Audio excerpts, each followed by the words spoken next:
Քրիստոս հարյավի մեռելոց, օրհնյալ է հարությունը Քրիստոսի։ Այս խոսքերով ողջունում են իրար մարդիկ այս օրերում։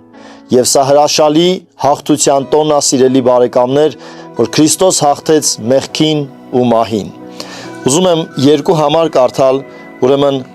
առաջին հատվածը կկարդամ Առաջի Կորինթացիների 15-րդ գլուխ 26 համարից, վերջին թշնամին, որ կխափանվի, մահն է։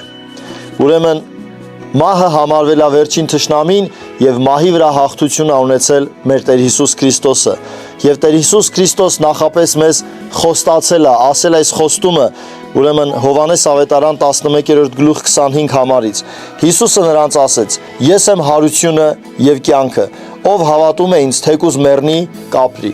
Սիրելիներ, մենք այս հույսով եւ այս հավատով ապրում ենք, ապաշխարում ենք եւ հետևում ենք Հիսուս Քրիստոսին, հավատալով, որ ինքը հաղթել է մահվանը, մահվան զորությանը եւ մեզ էլ խոստացել է, որ եթե մեռնենք, միևնույն է հարություն ենք առնելու եւ հավիտյան ապրելու ենք։